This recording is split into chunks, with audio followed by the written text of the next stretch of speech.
Hey everybody, welcome back to the Byers Book Club podcast. This is Chris and I'm excited here to present our final episode on Disappearing Earth.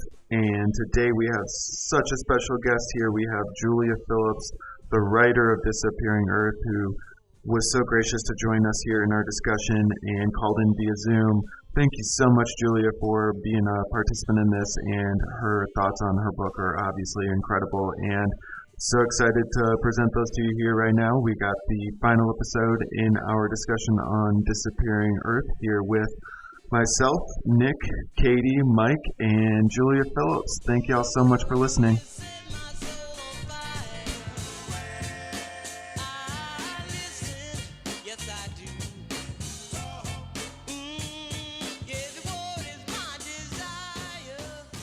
The first time I heard about this book was on the New York Times Best 10 Books of the Year podcast.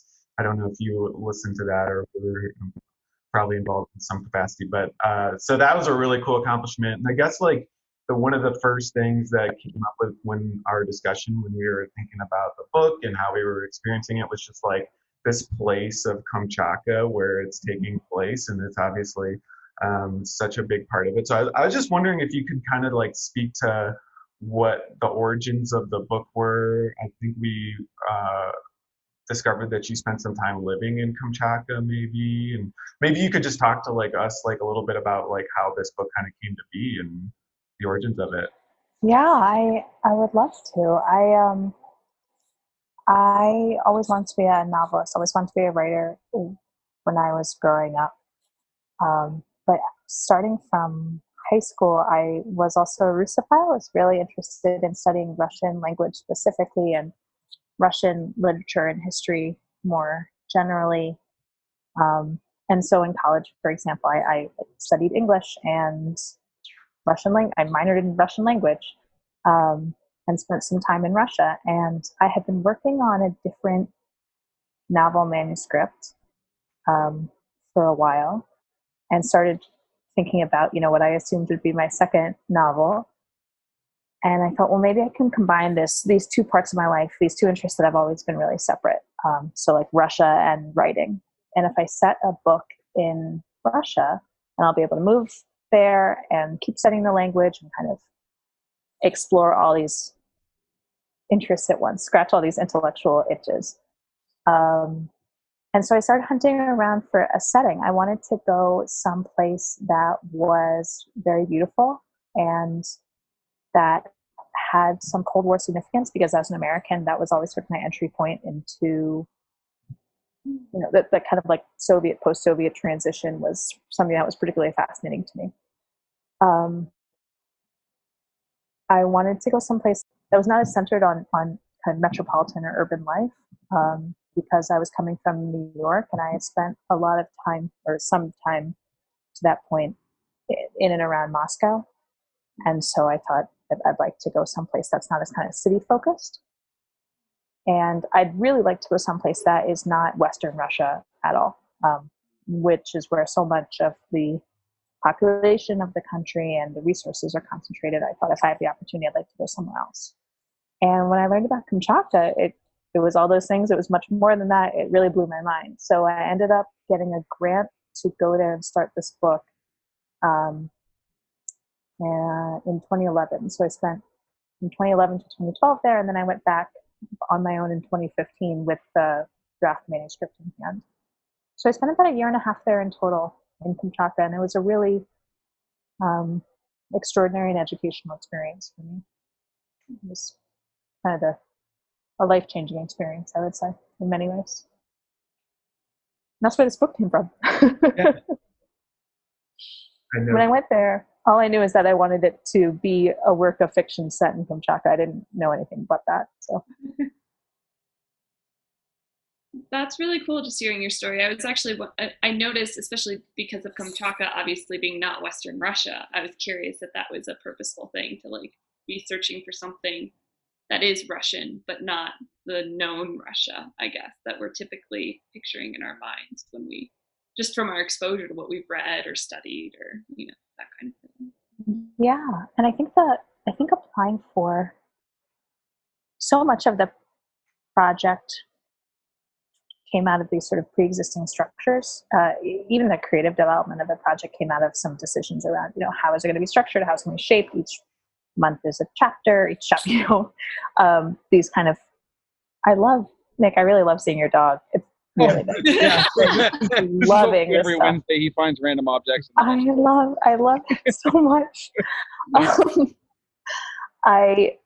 And in a kind of similar way, the existing structures shaped the project from the beginning. And one existing structure was that I was applying for this writing fellowship to move to Russia. So I was applying for a Fulbright fellowship, which ended up applying for 2 years in a row. And it was like, so they'll pay for you to go.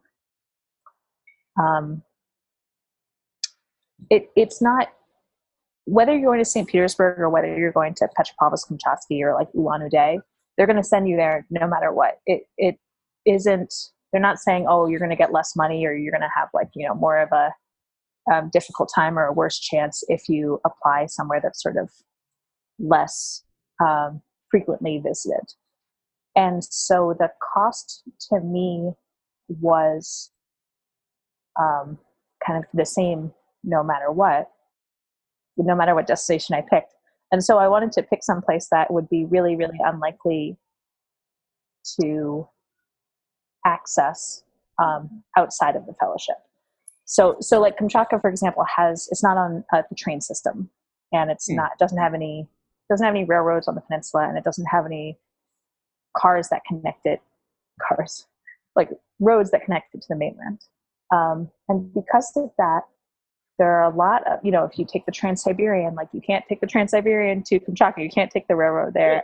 And no railway there at all. If you watch I don't know if you guys watch Stranger Things. Oh yeah. Okay, so I don't know if have you seen the teaser trailer that came out for the new season? No, I didn't. Yes.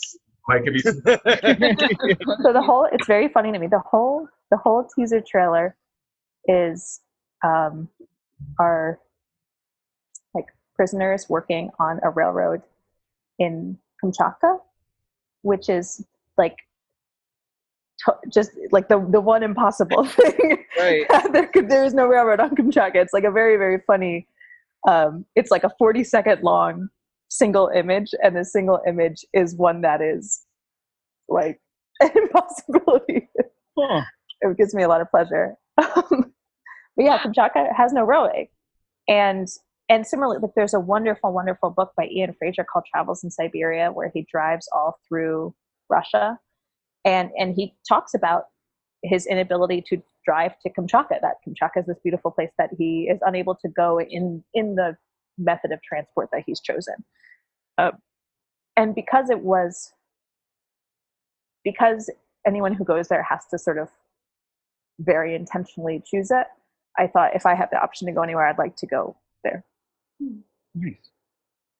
So I've studied some Russian history, but more in the context of Western European history, and there was always this question about the European versus Asian version of Russia. And seeing as you spend time in Moscow and then in Kamchatka, which you say has to be very specifically or intentionally accessed, how did you find those two very different places? What were the differences there in the way, I guess, as part of a Russian society? I'm sorry, I'll just leave that open-ended question there. I think it's a really wonderful question that there are so many differences and so many similarities. It's hard for me to wrap my head around, because I think there are a lot of parts, thinking about sort of this distinction between, in this Eurasian country, the parts that are more European or the parts that are more Asian. There are parts of Russia that are substantially that feel quite different from Moscow, for example, or St. Petersburg, but like that feel quite different from cities that border, Finland, like a very, very different vibe. I'm thinking here, I'm gonna look at a map so I make sure that I don't confuse my By the way, cities. thank you so much for your map at the beginning of this book. Oh yeah, Yeah, you gotta love a map. Yeah. Gotta love a map. Gotta love a map. So, for example, I like just personally, I can say that I had the opportunity to go down the I had the opportunity to go down the Volga from in Western Russia, which was a really special and educational experience, like when I was still a student. And a place like Samara, in sort of southwestern Russia, feels very, very different from. It's very different in its like ethnic history. It's very different in its cultural history. It is not so Slavic in the way people look, and it is like looks.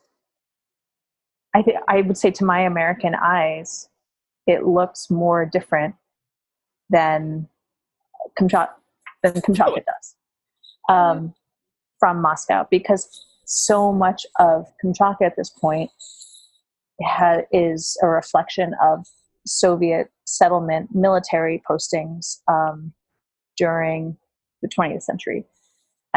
And 99% of the people who live in the capital city are ethnic Russian or Slavs, like Ukrainians. Sure. And because of that, it looks very different from, like the Republic of Tatarstan, where a lot of people are Tatars, and where there's, heavily, there's like mosques everywhere, and it feels really different from the kind of stereotypical image we have, I think, in our American media a lot of times of this like onion dome Russian Orthodox vibe. And in similar ways, I think there are so many parts of Russia that I'm dying to go to. But when I think about like Khabarovsk, which is right on the edge of China, or Ulan-Ude, which is so close to Mongolia, those places, I think, present perhaps as a stronger contrast than Petropavlovsk to Moscow, even though Petropavlovsk is very, very far away from Moscow. Yeah. But takes a lot of its direction and has had a lot of its infrastructure built up by Moscow. So there are a lot of similarities, and there are also a lot of differences. I would say one huge difference from Kamchatka from the rest of Russia, or from lots of the rest of Russia, is that Kamchatka is it's kind of regarded as a beautiful and promising place, where a lot of Russia, by the folks that live there, is not regarded as a beautiful and promising place. So like in Kamchatka, you can drink the tap water, for example, which is a silly example, but like people there take a lot of pride in, this is like, our air is clean, our water is clean. There's always things to do outside, like the earth is good, like this is a very unpolluted, beautiful, special place. There's a lot of like sports and outdoor activities all the time. It's like a quite, I don't know, I'm thinking about Colorado now. Yeah. Yeah. Sounds like Colorado. Yeah. So there's like a lot of pride and optimism in those qualities, like very well-deserved pride and optimism, which is a very different vibe from, walking the streets of Moscow, or New York City. Like, very, very different feeling, I think. One of the things that you began mentioning, Julia, was when you talked about the structure of the novel, which I thought was absolutely fascinating.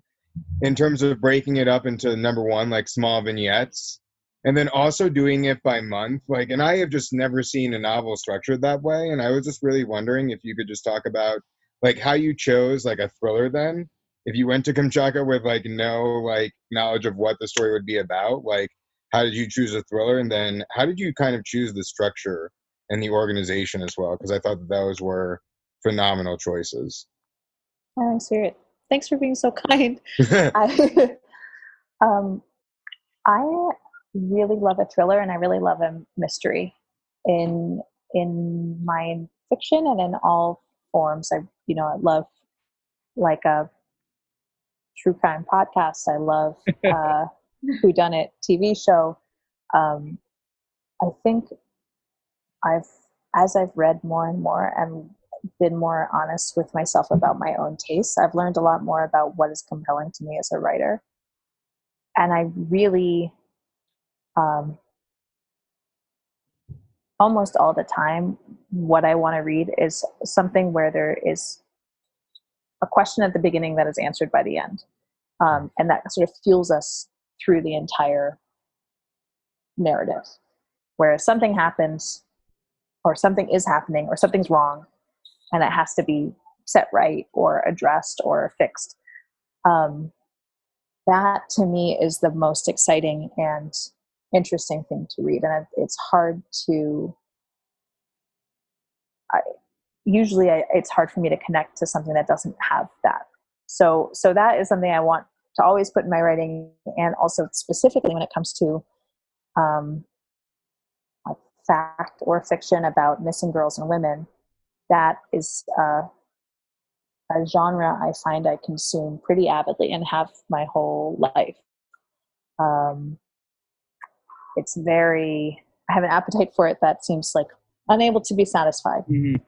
And I see that I'm not alone in that. Like when I look at, and I look at the news, and like there seems to be no end to the hunger for narratives of, especially like endangered white girls seems to be something that some of us gobble up. Mm-hmm. Like quite a few of us gobble up. So when I got to Kamchatka, I went all this way to learn about things that were far from home for me. And it ended up that I brought a lot of sort of my obsessions and interests with me. And when I got there, I found I wanted to write about these things that I read in the US and that I cared about in the, that these were things that were already there for me. And I think were prominent in my head while I was there because I was a foreigner, because I was alone, because I was a young woman, and I felt quite confused and like vulnerable a lot of the time. I really had very little leverage or power, or I was such an outsider. And because of that, I think the idea of writing about vulnerability and writing about fear and writing about risk was super present to me. When I started thinking about that, I felt like what was most interesting to me in the writing, I wanted to write about the structure of the book is designed to express basically like a theory of the way the world works. which sounds both lunatic and also like very unoriginal, which is that it's structured to express the range of violence in girls and women's lives. So it starts with this really visible, criminal act of this kidnapping, abduction of children by a stranger, which never ever happens. And then my intention is to have the chapters that follow run the gamut of harms in people's lives. So we see people hurt each other or people being hurt in ways that would never be in the news and are not really commented upon. and they're sort of taken like, well, this is how it is. And the argument of the structure in my mind is that those things are connected to each other and make each other possible. So that people that we hurt or disregard or look past or oppress or talk down to are also like, we're also training ourselves and our society and the people around us that this is how, if you want to enact large violence or very like physical violence, or if you want to kidnap someone, here's the person to kidnap, or here's the kind of person to kidnap, or this is how it works. That we all sort of train each other into harm. And in the ways that we're connected in that violence, we can also be connected in changing and in healing. Like, it's a community effort. It doesn't come from top down, it comes from bottom up. The ways that we can hurt each other and also can help each other. So the interconnectivity and the sort of like diffuse nature of the structure, that all these people are having these different experiences that in some ways are linked to the girls, but in many ways are linked just through experiences of loss or hurt, is, to me, the sort of narrative argument of the book, that through interconnection, we can act for bad and we can act for good. So that's why I wanted to structure it, because thinking of a thriller as like a victim, a perpetrator, and a detective, like a very brilliant detective who puts it all together, just seems to me not to be reflective of the ways that we live our lives, or how we're actually hurt by people, or how we actually help each other. Like, it seems really divorced from reality to me. Mm-hmm. And not in a way that's satisfying, but in a way that's like kind of frustrating. Yeah.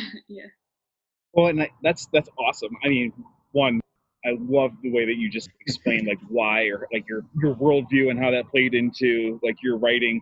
And then like, because I read detective novels, like spy detective, like I like the neat wrapping. And I think we talked about this briefly last week or 2 weeks ago. Like, I had that feeling of frustration where I'm like, where's my neat little bow of like the clues along the way that like lead me there? But I think we also talked about how that was just like part of like what made the journey so fulfilling, and like the destination didn't necessarily really I mean, it mattered because like we're glad to hear that the two girls were presumably at least saved from that house, but like just all the characters that we meet along the way, and just that like I felt exactly what you just said. So that was kind of exciting for me. I'm sorry. I'm glad, and I hope it was. I think it's really variable for folks whether it feels satisfying or not. I read books sometimes that are told like where there are no clues along the way, and I'm just like, fuck you. Sorry for the recording, but like it's really, it like makes me. It's challenging. Did you, speaking of podcasts, speaking of serial, like do you guys listen to the podcast In the Dark? I do. Okay. Well, because I used to live in Mississippi, and so the part about Mississippi really, really hurts me, like, to my core. So, yeah. Yes.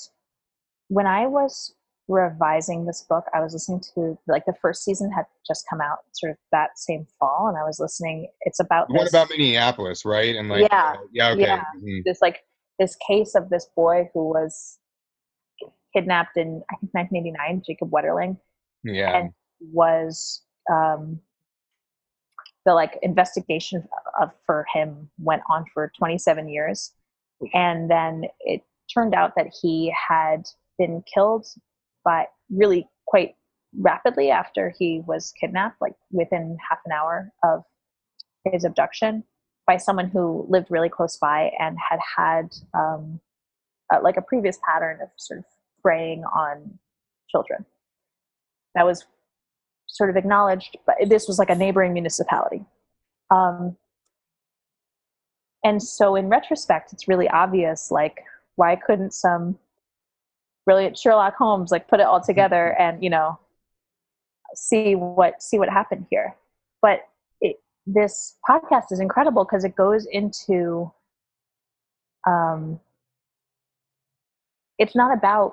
it's about policing in the same way like the second season is this incredible story about the justice system, but it's also about like community assumptions and how these biases we have, or the ways that we think policing works, or the kind of trust we put in authority, even, but like authority is just as fallible as we are, you know, and like makes as many bad gut decisions as we do, and maybe even more, because they're not accustomed to questioning those bad gut decisions, because they're under the sort of label of like great gut instinct.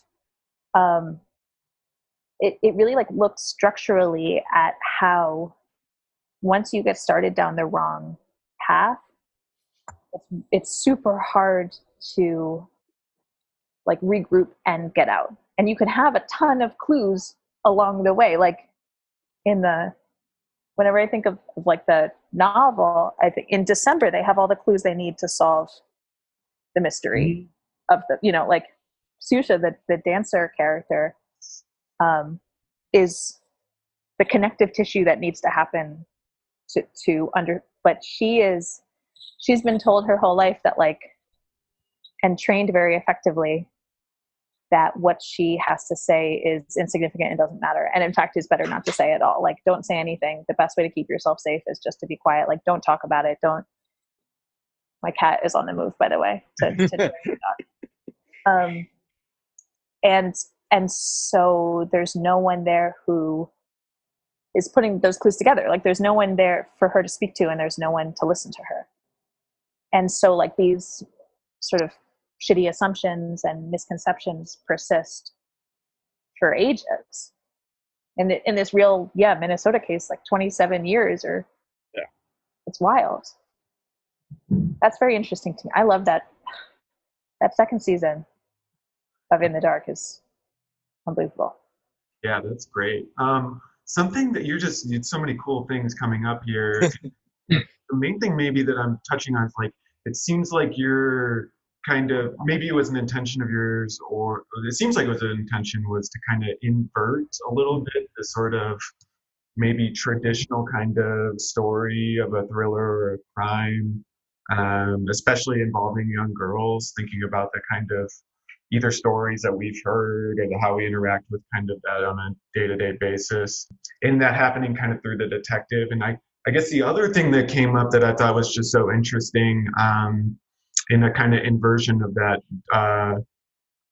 traditional way of telling a story like this, was the inclusion of the character Lilia, and sort of her disappearance that's going alongside the two young girls. And I was just wondering if you could speak to sort of that sort of juxtaposition in terms of like, it kind of revealed to me a little bit of like the ethnic sort of tensions that you were trying to illuminate a little bit in Kamchatka. But I was wondering if you just had a different like take on that, or how that fit into your overall intentions with the novel.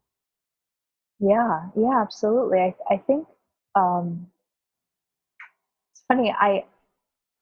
I realize sometimes as I talk about like my taste in reading, or what I like to read, or how I see the book, sometimes like I really wanted to write like a plot driven literary thriller, you know, or I was like it's going to be like propulsive the whole way through, you know, and like I tried so hard to structure it that way. I think I still have more to learn about how to do that, because it ended up sort of like, you know, taking less of a direct path than I envisioned, and kept trying to create. But to me, I wanted to write a thriller. You know, I wanted to write something where, but I also wanted to write something that was interesting to me, as the writer. It's something that helped me better to understand the world and to learn as I was doing it. There are some aspects of thriller cliche that are not, you know, in the like thrillers and mysteries that I read and love, like though they're very subversive. I also wanted to be subversive, and I also wanted to like steer away from cliche and find something original. and some way to maintain all the propulsion and excitement and interest, but without sort of like resting on tropes that would signal to the reader, this is exactly what, like, don't worry, you already know the ending because you're getting this sort of shorthand in the beginning for what's going to happen. And there are a few different ways that there are a few different things in the book that are very much choices about things I didn't want to do. I didn't want the detective to be really good at his job. I didn't want the police to be really good at their jobs. Did that well. Because, like in my interactions with the police, like they're just people. They're just normal people who like make, it's high stakes interactions, but like it doesn't mean you're any less fallible or prone to having bad days or less likely to have bias or make assumptions or overlook things. Like we all do those things, especially those of us who are very confident that we're not doing those things. I didn't want the girls to like disappear in a vacuum. I didn't want these like two little white girls to go missing, and have that be like sort of the be all end all of the story, that was the most interesting or relevant thing that had ever happened in this community, and that it was happening in a that it had somehow like sprung fully formed out of the earth in a place that had no history of violence or pain or targeting or oppression. It seems to me also that something that is true, but that it's not reflected in like the cliches of our storytelling a lot of times, is that the people who are hurt most frequently are people that we tell each other it's okay to hurt, like that that it goes unspoken, and that like John Benet Ramsey is on the head of my, on the cover of my Us Weekly, but like the ongoing genocide of Indigenous women and girls in North America doesn't show up because it is not even classified as a crime much of the time, and it doesn't, and it makes possible huge harms, like somebody who, it's just like, and it was there. So like, for example, there's been an active serial killer on Long Island for ages who kills sex workers, and has been for 20 years, buries sex workers on the beach. And this has persisted for a really, really long time. So long that it took like 15 years before the police and the news sort of got on the same page of like, we keep uncovering sex workers' bodies on the beach who are dismembered. I wonder if do you think someone could be doing that? And like it's a long time, and it's a lot of people, and it's a lot of people whose families said like, this person is missing. I'm very concerned, like it's a lot of bodies being uncovered, and it's very, but clearly it's very obvious. It's a lesson learned. If you want to kill someone or a lot of people for a long time, great population to pick, because no one is going to follow up on what you're doing, and you can be blaringly obvious.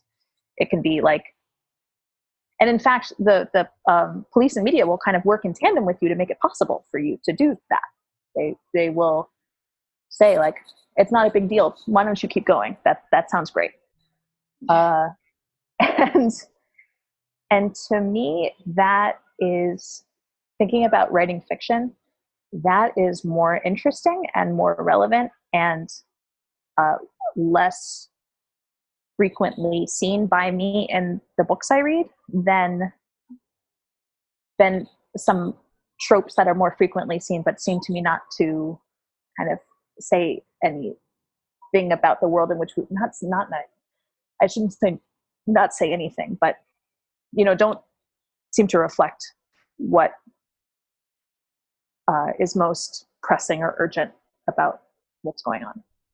Another choice, like a structural or narrative choice in the book that was made out of the same motivation, is that I really did not want to show what was happening to the girls while between their being kidnapped and their being rescued. Kind of thank you for that. I just don't. We've seen that. We've seen it a lot of times, and I don't like. I felt like when I read Room, which is a book I'm obsessed with. I love Room. I was gonna say, I was like, I've read Room. I don't need that again. That's the thing. Room, it does it perfectly. Room really. The first time you read that book, it really does, I think, mess with your. I remember my first time reading that, and I was like, "Oh my god!" Like, I am not sure what somebody thought of. Like, there are several books I've picked up and finished that I've also thought about that of. So but like, Room is definitely in that category. Unbelievable! I think that's an unbelievably good book. Like, so many bold and subversive choices in that book, and does it so well that. Like, why are you going to try to write that book again? You know what I mean? Like, it's been done. It's great. It's really great. And rather than like half-ass that, you could whole-ass something else. I'm sorry I'm cursing so much. I'm actually trying not to curse a lot. What other writers and like other inspiration did you find, like, in terms of like classical thrillers or like. I'm really deep dark into the rabbit hole of like classical things right now, and so I'm just curious in terms of like if you had any recommendations in terms of like where you found inspiration for this book. Well, a lot of the inspiration for this book. So while I was working on this, I didn't read books that I thought would be similar to it. Mm-hmm. I read a lot of memoirs of people who had been abducted or who had their children abducted, and grief memoirs. I read a lot of books outside sort of like the literary thriller genre because I wanted to. I find it really rough to read that book and you're like, this is it. This is the book I'm writing. It's already, it already exists, Sure. So like I read Reservoir 13 this past year, and I thought I'm so glad that I didn't read this while I was working on the book because it's so substantially the same. I was like, God, but so a lot of this. It's easier for me to say what I've read more recently since the book has come out than, yeah. Well, I mean, go for that too. I mean, I'm just curious now. So, that was going to be one of my questions at the end anyway, so.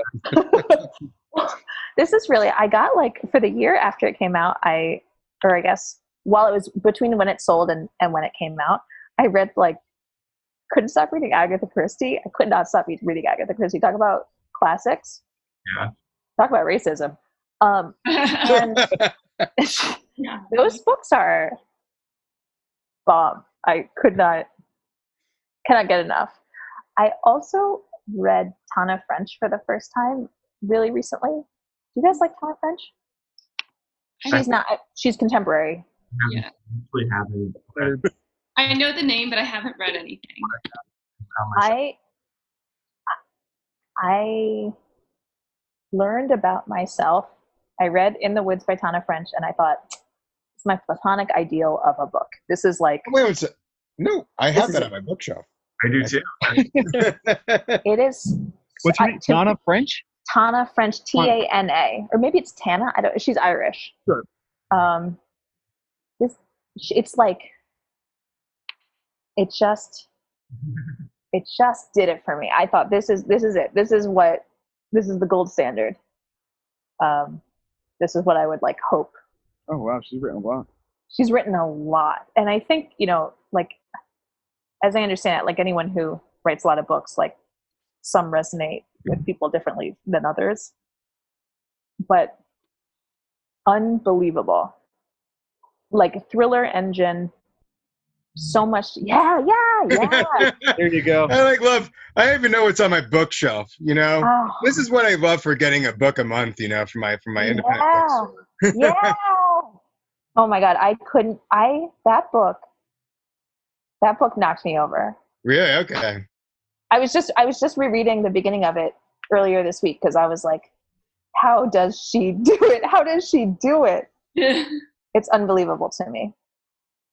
And it has a part that is clues and satisfaction, and a part that is misleading and dissatisfaction, and so much to say about the way that people are with each other, and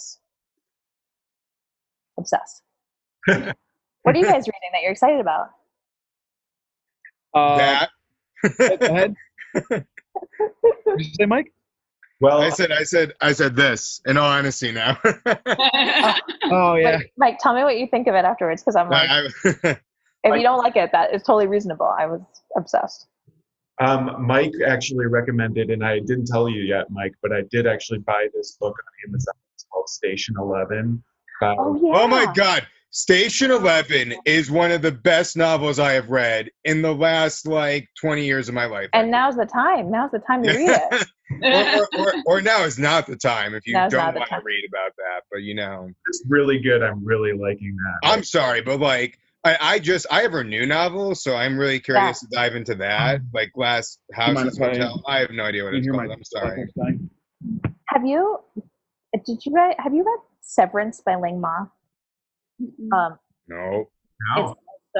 It's also like an talk about one that's tough to read right now, but it's also an apocalypse.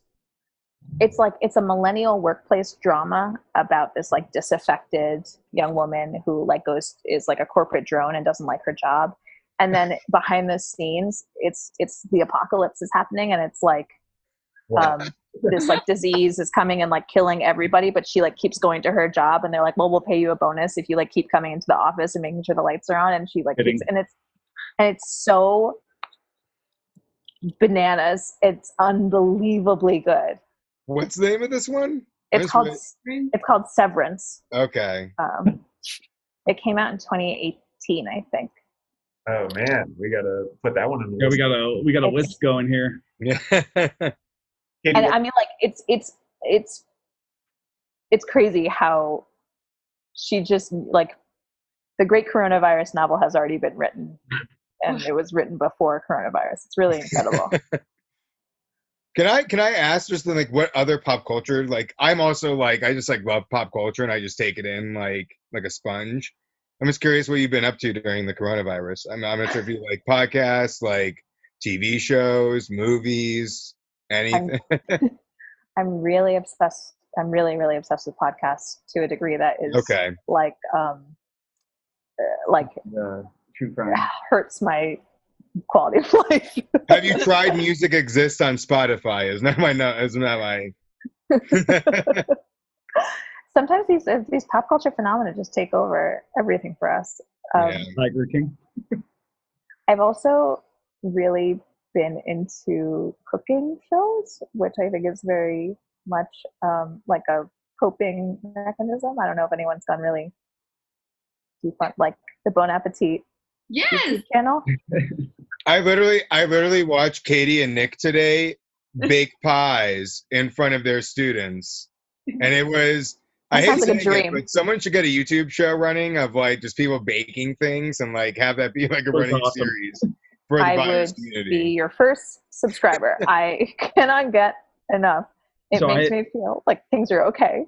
Yeah, I had never baked before in my life, and Katie baby walked me through the whole thing, and I mean, I don't want to say I'm a Just like natural, watched or I and had a great teacher, but it came out pretty freaking good. what kind of pie was it? It's a lemon chess pie that he made. Yeah, and then I made a strawberry rhubarb pie as well. So Oh my god. but I love the Bon Appetit shows. I was actually talking about this with another one of our colleagues over the weekend. I was with Amanda Berg. I picked her up because we went to do a drive-by by a student's house Oh for yeah. 18th birthday and graduation. I got a text. Oh my god. Anyways, but while we were driving, because we haven't obviously been able to actually see each other in months, Yeah. and she started telling me about how she's like, yeah, I've just been watching a lot of, do you know what Bon Appetit is? I was like, yes! And then we just like dorked out for 20 minutes driving to this kid's house. Nothing wrong with that. Talking about Bon Appetit. No. I'm sure you had like work and responsibilities today, but I fully spent 2 hours today watching the new Bon Appetit videos and lots to Did you watch discuss. the taco thing? So yeah. Can we just sidebar about the taco thing? Yeah. I think Claire's got a strong personality and it's only getting stronger. Yes, that's so true. Interesting. I'm very interested to see how this will progress over time. Progress to the continuation of me. None of them know what we're talking about, but it's great. You guys should all really check out Bon Appetit on YouTube. It's really great, especially if you enjoyed watching Nick and I make a pie, definitely need to go. We crushed it. I would also say if you're like having a panic attack at any time, like it's really it's very calming. When all of this first started in terms of being quarantined at home, I was feeling a lot of anxiety, which they know because we were also meeting during that time. But yeah, Bon Appetit helped me. I'm not going to lie. I love cooking and baking. I love the Great British Bake Off and I love to bake. So yeah, that's been like my coping mechanism. That sounds like a really good, I'm really inspired by the rhhubarb. But yeah, my fiance lovingly refers to the shows as my stories. As if it's like your daytime soaps. Yeah, it's like my daytime soap opera. Bon Appetit's test. Oh, that's so good. That's so good. I keep expecting to get more into. Have you guys been watching a lot of TV and movies? Oh yeah. Yeah. What's up your alley? Because I mean, yeah, I've been basically watching just like everything. This is the thing. I'm like missing. I feel like my alley got closed off or something. That's a weird way to put it, but like I keep expecting that I would be watching a lot more movies and TV right now, but I haven't. I've been watching. I just started watching What We Do in the Shadows, the TV show. Oh, how was that? Very much enjoyed that. It's very funny. It's so funny. I I've actually been I am known as I am the pop culture person at school. I do listen to and watch. My reading habits, I still need to work on them as an English teacher somewhat. But I don't know if I'm the only one on this, but I feel like with the amount of time that we were given to the 3 weeks of our spring break before we had the real extended lockdown, and then the expectation of the time and the things that we should be doing. Mm-hmm. I got so overwhelmed. I have stacks of books that I'm I can't freaking read this book, but then it's now we're so busy trying to wrap up the school year and do all these things, and it's what do I watch? What do I access next? Because I have this perceived time. I don't know if anybody else is feeling this. Nick, because I agree, and I have a solution to this, at least in my perspective. And so what I have been doing is I love lists. I love lists, and I love completing lists. Okay. And it's a very big thing for me. And so really what I've been doing is I have the 500 albums from Rolling Stone, and I am going through that thing I am tearing through that thing right now. There was a week that I basically did every single artist from Woodstock, because my parents didn't I did not grow up in classical rock of America. No? And so no, I mean dude, I just discovered Led Zeppelin 2 weeks ago. Oh yeah, we talked about we can all talk about that for a second. But I will the new thing for me though recently, and thank God HBO Max came out today, is going to be classical movies. I actually I am really good with more contemporary films, but I watched You could do Rear like a Window Criterion collection. yeah, and so like I watched Rear Window the Wow. other evening, and I was blown away. I was like, wow, they do not make movies like this anymore. They really should. Number one. Said Rear And then- Window. Yeah. Thriller there, Hitchcock. Yeah, and then I watched 2001: A Space Odyssey. Oh. I'm not gonna lie, I fell asleep because like I waited until it was dark outside. And, like, Have you seen Apocalypse Now? Like Oh my God. that for me is the movie that like it's so like steamy and sleepy, and I know I shouldn't fall asleep, but I know it's a great movie of the world. Like, but I've never been able to get. It's so long, and it's just Yes. like Well, and it's so much of the psychology. Like you have these moments of like extreme violence and action yeah, created by like these really long periods of like going down a river. dives into just the whole thing is like, so we've been on this oddly that came up like a Vietnam War movie kick recently, and we watched ooh. Full Metal Jacket the other night. Oh And wow, yeah. that one never puts you to sleep, but it's like it's still just such a mind fuck, right? Like just That one's like anything so that's painful. Vietnam related, I think, is usually pretty brutal to watch. Yeah. But I have PTSD from Heart of Darkness in college, and so like I do not like touching anything related to that story whatsoever. And so yeah. although Apocalypse Now is a fantastic movie, I wrote a paper about that in college about like the Redux version and how like it got away from the story of Heart of Darkness, and it was one of the few papers I got a B like minus on because I don't think my professor liked me in that class, but that's okay. I've been thinking of like lazier versions of the rigor of going through classic movies or the top albums of all time. I've been seeing a lot of folks on Instagram doing like a 30-day movie challenge where it's like a calendar saying, you know, like a drama that or like, you know, some sort of open-ended prompt or like reading challenges like that, where I'm very impressed by that and not inspired to do it myself. But my wife and I started like a little movie club with some friends of ours from back in Orlando. Oh my God. Florida. And it's, I don't want to say the opposite of this, but it's kind of the opposite of this. Like we're picking like very, how do I say this without sounding snobby? Like it's just elitist.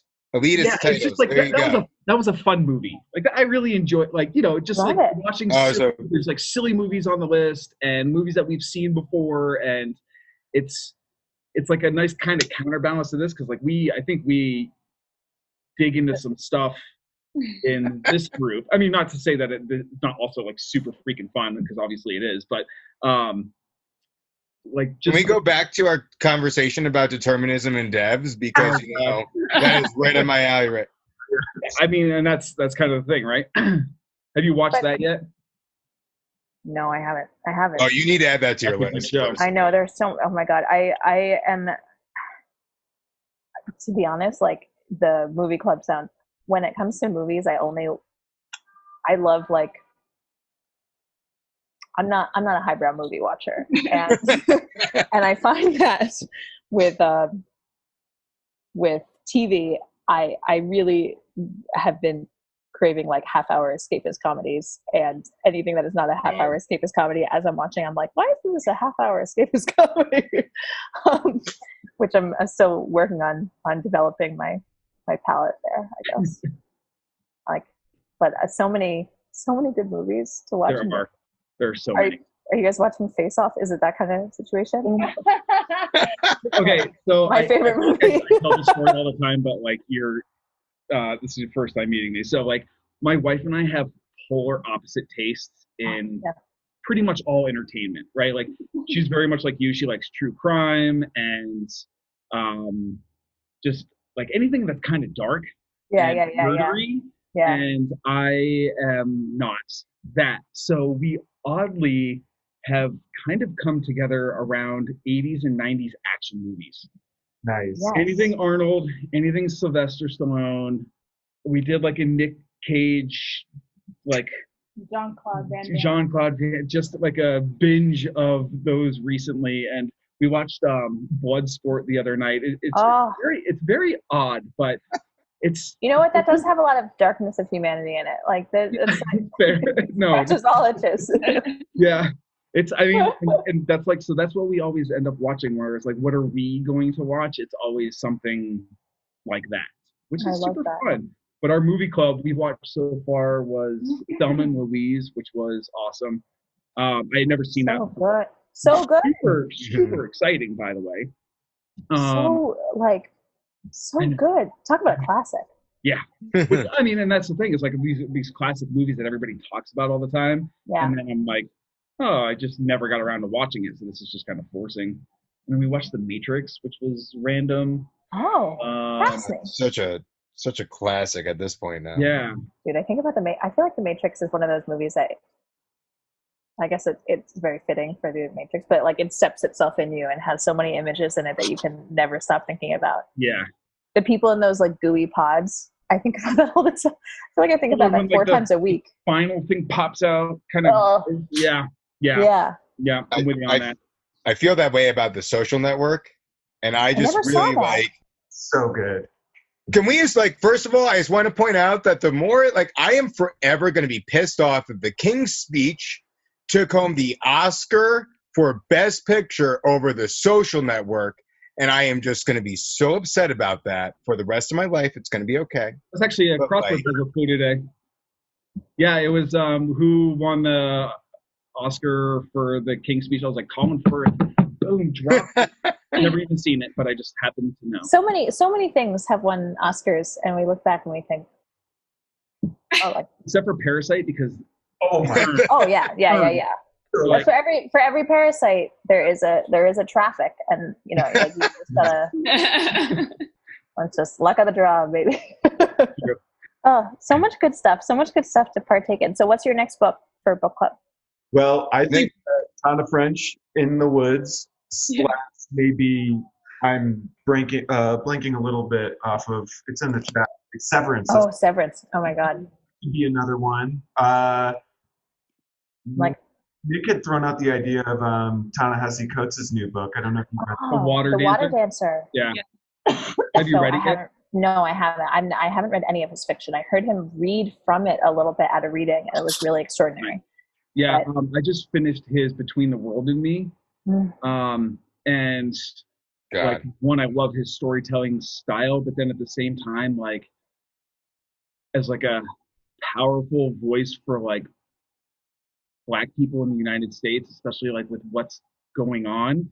I'm trying to think of is this going to feed in and bum me out, or is it going to be empowering to say this shit one needs to stop, but two that Black people have their own ability to determine their futures. I don't know. He's always been very, I think, in the way that he discusses the Black experience, it's very separate from white America. It's white America has done this to Black people, but Black people are still their own driving force in a certain way. And it's I was thinking today of what we're going to read next, and I'm thinking about freaking George, was it Lloyd or Floyd, whatever his name is? Floyd, yeah, and Ahmaud Arbery, and it's I feel I need something to counter this narrative.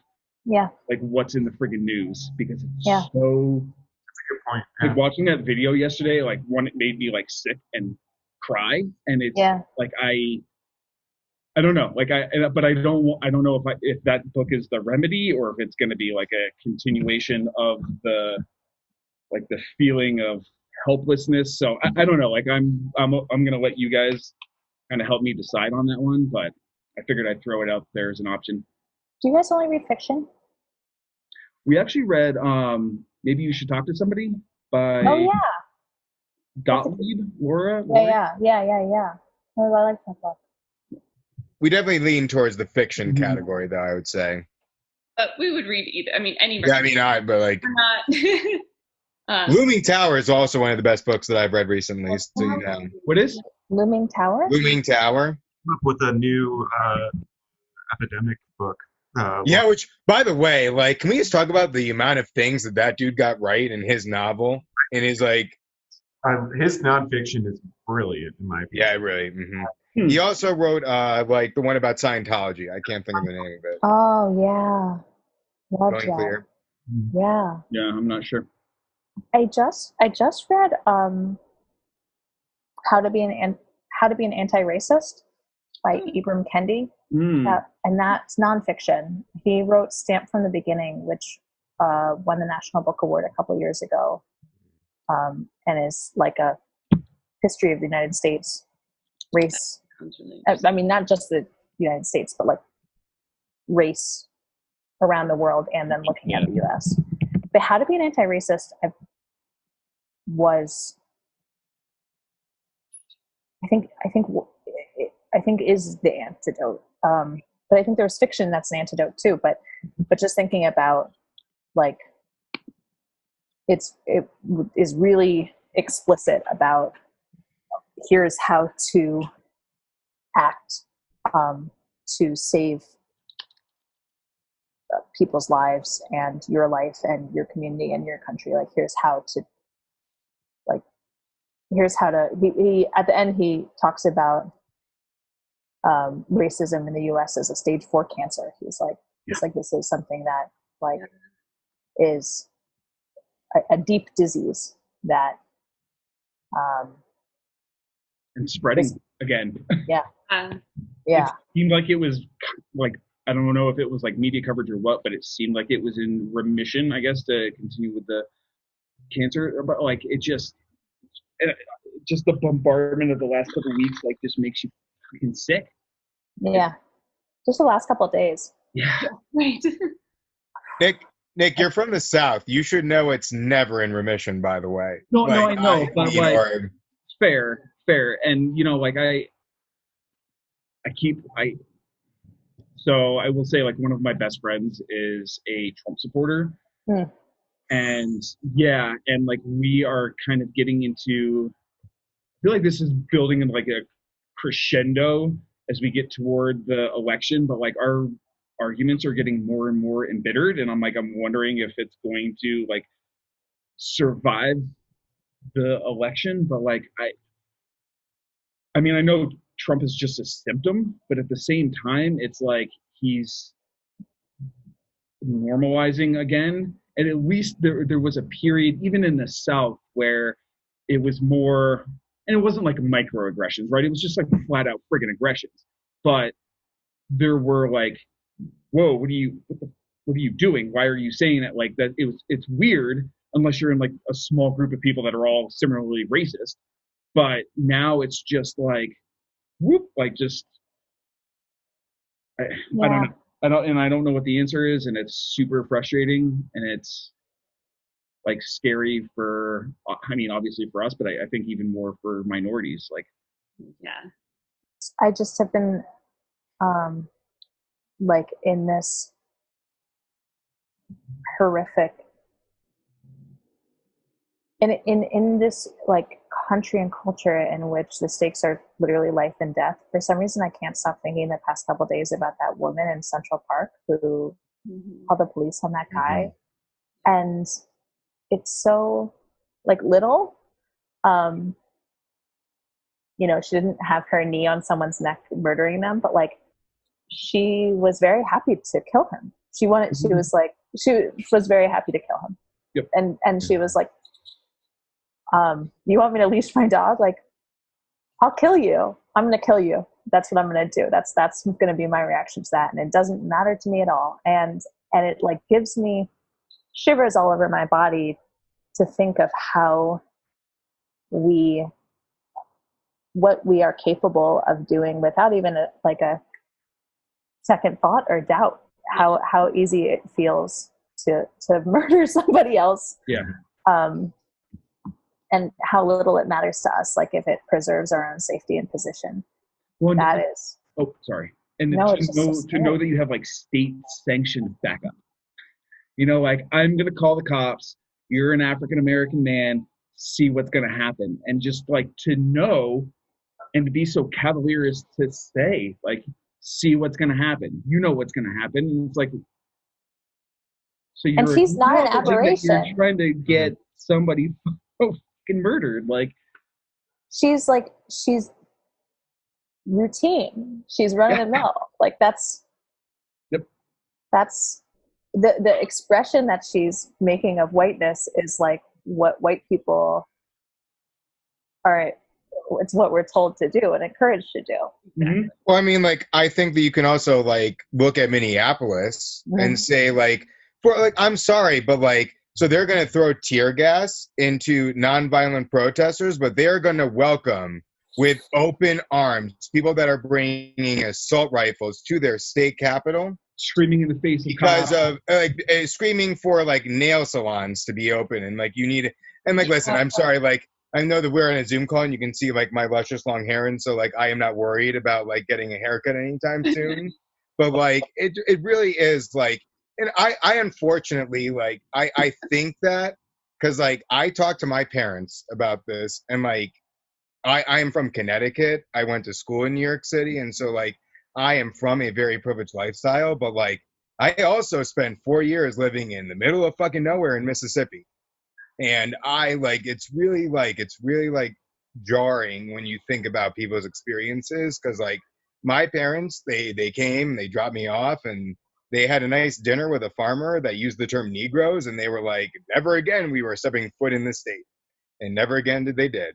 But like I think it's like a really like it's a really deep seated issue, and I think that in terms of like Julia, like your point to like the book, then like it really made me think about like, because like if you had set the book, for example, at like New York City or like a place that has like a deep seated history of like these kinds of things, like would it be impactful? But like yeah, like it's really like, because like American literature has been my passion. Like it's really like thinking like I love America and like been happy to live so many places in this country, but it's really sad to see where we're at.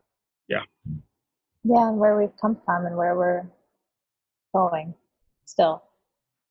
Yeah, and I think like that was an interesting connection to the book. I'm thinking of the Valentina character, Mhm. kind of has a little bit more of that prejudice in her description, and I agree. I think it was interesting how obviously you balanced this sort of interesting tension between characters in Soviet, like you talked about the sort of Soviet aspect of Kamchatka and Russia, and how at the same time that sort of is, made it's such a universal idea and such a sort of like highlight of some of the key conflicts in humanity around the world. And I honestly think that was a really successful part about the book. I'm grateful to you for saying that, and it's fascinating. Like it's fascinating how violence comes out of power and hierarchy and is used to maintain power, and really strategically, like how we hurt other people physically or like with our words or our actions in order to get leverage over them or to maintain our position over them or to remind other people that we're better than like it's all this hierarchical shit. And it's interesting to me, like coming from the US where violence and power are so intertwined with race. It totally shaped the way I like saw people in the world. And I was talking to a book club a couple weeks ago, and they said, I was talking to this book club, and they were saying like the event characters, like the indigenous characters, and they said, are they brown or are they Asian? And it was such an interesting thing to me to think about, like as Americans, how like the mapping of how desperate we are, and I am, and like all like to map race, sort of like this American understanding of race, and onto other people who aren't working in the American understanding of race, in order to understand like what is the power dynamic where you are, because that's the power dynamic where I am. Like for me, so much of like there's this American insertion in the book of Russian people, ethnic Russian people talking about whiteness or calling themselves white, or other people referring to them as white. That's like 100%. That's like when I heard ethnic Russians talking about ethnic Russianness, I would be like, you're talking about whiteness, like you're white, you're white, you're white, which is like my Americanness trying to put their power structure in terms that I could understand, which was fascinating and bizarre. Yeah. And like a little bit reductive, you know, like definitely people said all sorts of things that I thought were pretty darn racist, but like the kind of vocabulary around whiteness or non-whiteness is like so American. Yeah. Shit's fucked up. Theme for today's podcast. I feel like I've got to let you guys go, and also I have to go to bed. It's I feel like you've all been very kind and generous and indulgent of my rambling for an hour and a half. This has been absolutely fascinating, and I mean I can't speak for everybody, but thank you so much. I can't wait to go watch Devs. So good. And see The Social Network. If you're looking for like comedy, it's really not. But Nick Offerman is in it, so you like have that going. He plays a very different character, though. Let's just put it that way. Very different. Creepier, shaggier Nick Offerman. Yeah. And Russia's involved in it. I forgot about that. You know. So there you go. I can't resist. I can't resist a little bit of Russia. So that sounds ideal. You guys made my day. Thank you so much for having me. Thank you. Thank you so much. Wonderful.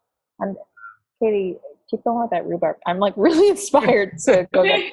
I think it would be frozen rhubarb here, but I really want to go get some right. Yeah, right you now. should. I definitely can. If you want the recipe or anything, for sure. Just please send all recipes and also all reactions to Ton of French. Yeah. Oh yeah, fair. Thanks so much. Thank you. That'd be awesome. Bye. Take care. Thank you.